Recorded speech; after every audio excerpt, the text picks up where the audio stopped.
बहुत बड़ा फैसला आज लिया गया और मैं बहुत हार्दिक अभिनंदन करना चाहूँगा हमारे केंद्र सरकार के जितने भी कर्मचारी हैं और जितने पेंशनर्स हैं उनके लिए डीए और डीआर बढ़ाया गया, जिसकी टोटल लागत भारत सरकार को आएगी 6,791 crore rupees. Basically DA and DR 1 Jan 2026 से 60% ऑफ बेसिक पे हो जाएगा। 2% बढ़ा है, 58 से 60 हुआ है, 60% ऑफ बेसिक पे हो जाएगा।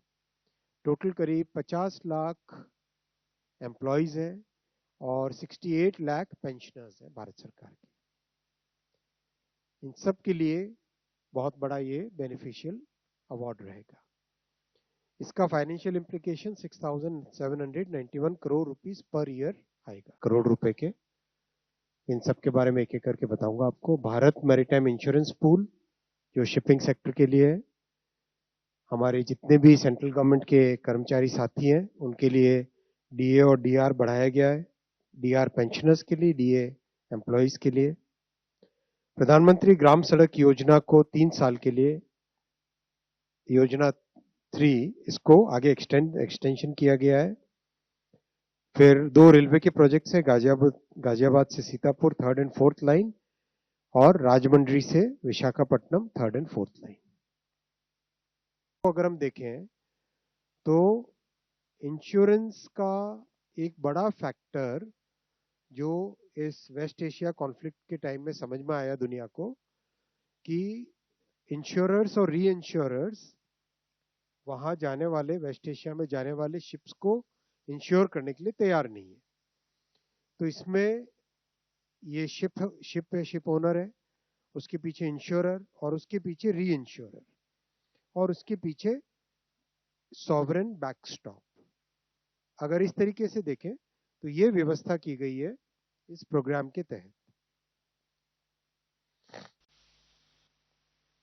करीब 12,980 करोड़ रुपए की सॉवरेन गारंटी का एक फंड क्रिएट किया जाएगा जो कि मैरीटाइम इंश्योरेंस के लिए रहेगा। जितनी भी तरह की मैरीटाइम रिस्क्स हैं, हल, मशीनरी, कार्गो, पीएनआई, वॉर, इन सब को इससे कवर करेंगे। किन वेसल्स को हम कवर करेंगे? जो इंडिया फ्लैग्ड वेसल्स हैं, जो इंडिया कंट्रोल्ड वेसल्स हैं और जो भारत से या तो जिनका ओरिजिन है या डेस्टिनेशन है। और ये 10 साल का पीरियड रहेगा जिसमें 5 साल और एक्सटेंशन किया जा सकता है। वो इसमें 2 टीयर्स हैं। एक टीयर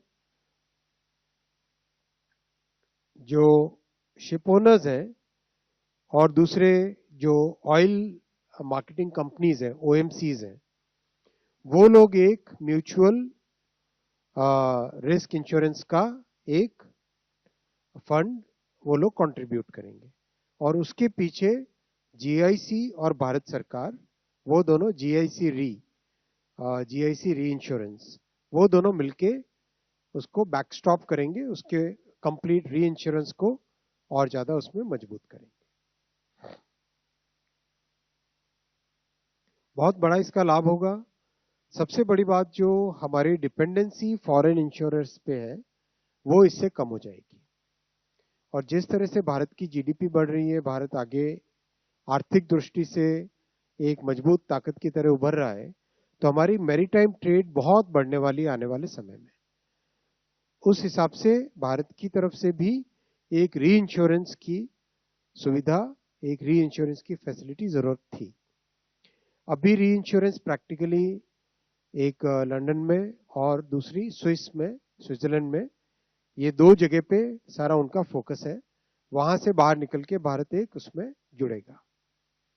फॉरेक्स आउटगो भी बचेगा और बहुत जगह जो रेसिप्रोकल इंश्योरेंस कवरेज होती है, यानी 2 देश हो या 2 ग्रुप्स हो, वो आपस में एक से दूसरे को रेसिप्रोकल इंश्योरेंस की जो फैसिलिटी देते हैं,